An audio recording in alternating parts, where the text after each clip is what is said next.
Dans cette vidéo, je vais vous montrer les risques que nous courons quand on crée une plantation de poivre. Les amis, l'investissement est difficile.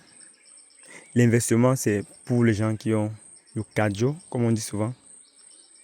Mais il faut investir pour pouvoir faire fructifier son capital. Sinon, si vous ne faites pas, c'est encore un risque. Et le risque est plus grand quand vous n'investissez pas. Principalement dans le poivre, quand vous voyez une plantation qui évolue et vous voyez que dans certains cas, il y a des pieds qui ne sont pas grands par rapport à d'autres. Alors, il faut pourtant on a mis de la même manière. C'est dû à quoi? C'est dû à ce que... C'est dû souvent au problème technique, peut-être au manque de compétences. Vous voyez les amis. Bon, maintenant, je vais vous expliquer ici ce qui est arrivé, que j'ai constaté. Vous voyez. Et là, j'ai décidé de partager avec vous. C'est pourquoi vous allez voir qu'on ne fait plus trop de vidéos. Parce qu'on se dit, je me dis que on s'est déjà presque tout dit dans le poivre. Mais ce que je constate, c'est que, en fait, on ne dit jamais tout. C'est-à-dire qu'on peut croire avoir tout dit, mais il y a tous des challenges, comme ce cas. Mais c'est vrai que c'est à répétition. Mais aujourd'hui, je prends la vidéo pour vous expliquer parce que ça affecte aussi le résultat. Ouais, et quelque chose qui affecte le résultat. Et que nous avons commencé cette plantation ensemble, dans le triphasé. Bon, j'ai le devoir de vous montrer, de vous expliquer. Parce que demain, vous pouvez traverser aussi cette situation et vous dites comment vous allez pouvoir y échapper. Ici, vous voyez que cette plante, elle est fanée. Quand j'arrive en plantation, je constate que, mais tiens, qu'est-ce qui ne va pas? Pourquoi ça a l'air de se faner? Pourquoi ça change de feuille? Moi, je me dis qu'il y a un problème. Or, les ouvriers ne m'ont pas dit qu'il y a un problème, les amis. Ils sont juste restés tranquilles. Or, je les ai envoyés faire autre chose. Vous constatez carrément qu'ils ont fait encore autre chose. Donc, c'est-à-dire, ils ont fini de faire ce qu'ils allaient faire. Et peut-être pour me faire plaisir, ils ont dit que mon peuple, quand ils voient peut-être l'herbe, ils peuvent défricher. Or, étant donné que j'ai un programme de travail, je n'avais pas prévu de défricher maintenant. Parce que pour défricher, quand le poivre, vous avez un champ comme ceci, il ne faut pas aller directement commencer avec le défrichage. Non. Vous faites d'abord le CSO. Vous voyez comment on fait là. Généralement, c'est ce qu'on fait. Vous voyez que le bal, on fait le CSO, mais c'est à une période. Et on calcule ça avec le temps. Et la pluviométrie, parce que tout se calcule. Et la pluviométrie, parce que quand il pleut beaucoup, il ne faut pas faire les herbicides. Ici, là, généralement, on ne fait pas trop d'herbicides ici. On ne fait même pas. Vous voyez. Mais il y a des moments où on va arriver à faire parce que pour ne plus encore, parce qu'à un niveau, quand le pouvoir avait déjà, comment dire, de l'argent, les charges commencent à diminuer. Et même les charges, même de l'herbe. Parce que bientôt l'herbe ne va plus pousser, vu que les tuteurs vont monter. Bon, ils ont commencé à défricher. Moi, je n'ai pas donné l'ordre. Quand j'arrive dans l'implantation, je constate qu'ils ont commencé à défricher. Mais après, je constate qu'ils ont arrêté à un niveau. Vous voyez qu'ici, ils ont arrêté. Ici, c'est un peu propre. Bon, et puis je vois cette plante, il doit avoir problème. Je rentre dans là, je commence à fouiller. Je constate qu'effectivement, il y a problème. Ils ont coupé. Regardez-vous les amis.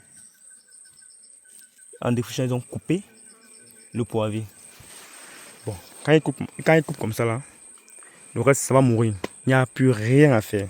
Sauf d'autres lianes. Vous voyez qu'on a été sage ici. On a divisé, quand on faisait les descentes, on a divisé les lianes. Pour que si demain une liane a un problème, d'autres vont porter. Donc le reste va porter. Mais ce qui a été coupé va mourir. Il n'y a plus rien à faire. Bon, maintenant, vous allez voir qu'en plantation, vous allez voir qu'on a quelques pieds là. Vous allez voir, c'est un vide au champ. Et ce vide a été causé par ce genre de problème. Ça, c'est l'une des causes. Les causes peuvent varier. Mais ça, c'est l'une des causes, les amis. Vous comprenez? Donc maintenant, vous voyez comment c'est celui-ci. Vous voyez qu'il est petit par rapport aux autres. Vous ne demandez pas que pourquoi il est petit.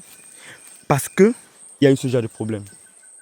Mais, question que je vous pose. Est-ce qu'on ne va pas investir parce que on a peur que demain, les ouvriers vont couper le truc? Non. Est-ce qu'on ne va pas investir parce que il y a tel autre problème qui va arriver? Non, les amis. Bon, du coup, mais il faut être avisé dans l'investissement. Et il faut être constant. Il faut comprendre en fait ce que vous faites. Vous voyez un peu. Donc maintenant, qu'est-ce qu'on va faire là-bas? On va remplacer ce pied. On va lever rapidement. Heureusement que j'ai vu ça temps. Je vais retirer, aller rapidement les piquer à l'eau. Comme vous avez vu, je vous ai montré la vidéo dernièrement. Je vais les piquer à l'eau pour que ça commence à germer pour que le mois de juillet, je peux replanter en direct. En fait, c'est ça. Vous voyez, un problème, derrière chaque problème, chaque situation, se trouve une opportunité déguisée. Ce pied-ci va encore, comme ils ont coupé là, va me planter encore au moins 10 pieds. Mais c'est vrai qu'il y aura un retard, mais je pourrais faire 10 pieds avec. Et vous voyez que dans le futur, au lieu d'un pied, j'ai pu avoir 10. Mais bon, vous voyez que ce problème-là est arrivé. Et ça peut aussi vous arriver. Donc je tenais à vous montrer. Bon, ici, je vous montre aussi ce pied. Je pense que la dernière fois, on a fait une courte vidéo pour vous expliquer le pruning. Comment est-ce qu'on devait pruner ce poirier, les amis. Fait le pruning, vous avez vu. Et ça commence déjà à pousser. Maintenant, je vous avais dit l'avantage du pruning. C'est-à-dire qu'à partir d'ici, on avait coupé en moins 10 à 12 lianes. Ici, on aura x3 à partir d'ici. C'est ça que vous voyez, à un niveau, le poirier charge. On dit que, mais tiens, pourquoi il porte comme ça là? Vous voyez qu'on a coupé, on a jeté, on a perdu en haut, mais on a récupéré en abscisse, on a récupéré nos données parce qu'on a récupéré les boutures qu'on a repiquées, qu'on va mettre en direct, qui pourront planter au moins 25 poivriers. C'est ce qu'on avait dit, en moins 25 poivriers, ou peut-être moins. Et encore, on a x3 sur la croissance, sur la production. En fait, le poivre, c'est ça. Si vous connaissez ça, franchement, vous allez gagner beaucoup et beaucoup sur le poivre. Et c'est bien, c'est important de le savoir quand vous investissez. Là, ça permet que quand vous allez commencer à produire, votre rendement sera exponentiel. Vu que vous savez que le supercharge, son rôle, c'est de produire. Sa spécificité, c'est la production. Il charge beaucoup. Donc, quand il va commencer, vous voyez que le poivre n'a même pas commencé à fleurir. Vous voyez comment celui-ci commence déjà à charger. C'est ça son rôle. Quand il comprend l'eau, il dit produit. Maintenant, il faut l'encourager, permettre à faire mieux son travail. C'est ça le rôle de l'ingénieur, en fait.